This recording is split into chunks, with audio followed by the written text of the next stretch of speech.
You're listening to Gotham Talk Radio's In Your Face Politics, hosted by New York politicos Brad Gerstmann and David Schwartz.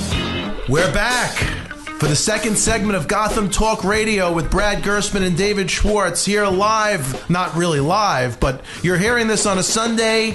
We are here in our beautiful radio studio in Garden City, Long Island. And I'll tell you, I have less of a migraine today. There is no Brad Gerstmann.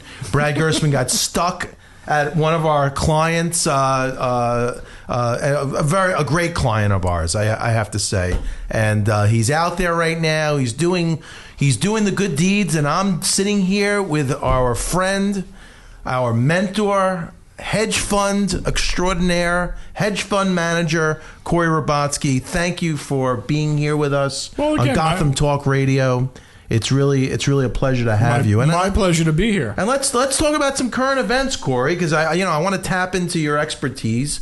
Corey, what is happening for people like me who have very limited, brain absorption, who don't understand any of it. I don't have the type of brain absorption to wrap my arms around, first of all, this whole mishigas with the debt ceiling, and were we going to do it? Was it going to destroy the world? And then now, all of a sudden, they did it. I thought everything would be, perfect, and everything would be nice, and we'd all go back, and we'd all hold hands, sing kumbaya. We sing kumbaya, and all of a sudden, the stock market is dropping like there's no tomorrow. Yes. And the world seems to be, at a standstill with the looming financial crisis. Can you put some meaning into all of this for our listeners? Well, I don't know about meaning, but you have a global debt crisis, not just the United States.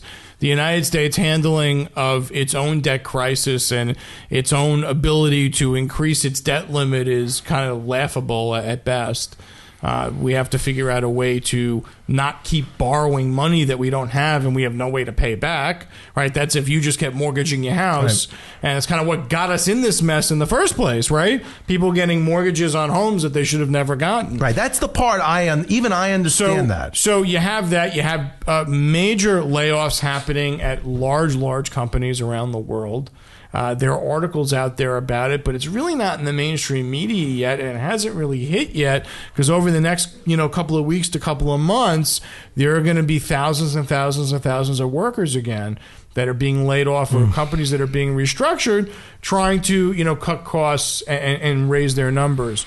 So you have investors worried about the U.S. economy, and then you have a little debt crisis going on in Europe that we hear about and we talk about, and it filters into our economic picture, but it's something that, it's systemic, it's global, and it's kind of like metastasized cancer. It just keeps on going until we're all either dead or somebody does some surgery to cut it out. Well, yeah, I see it as a domino effect where the dominoes just start dropping. What's happening in Italy right now? Is that seems like a whole animal within itself? You have Italy. You have issues in Japan. You have a complete European a debt crisis that could be really further systemic for us, because again, some of the best buyers of United States debt were the Japanese and the Europeans. Right. And now... You use past tense. Well, were because, how much more debt are they going to buy when they have their own debt crisis, even though they continue to trade with us. You have, the lowering of the yen this morning, which, to the dollar, which created a lot of hoopla overnight. And, you're at the point now where, the market's falling off a cliff today. And again, a lot of this is emotional. A lot of this is knee-jerk reaction. And you have what I would consider to be a correction at this moment in time. Wow. Because, most financial experts said that once, as long as we get this debt thing settled before the August 2nd deadline, that the stock market would react favorably to that. There were a lot of people, at least people that you hear speaking or pontificating about the matter, a little surprised at this stock market drop. Well, I'm not. Listen, I'm no pundit, and I'm not clairvoyant either.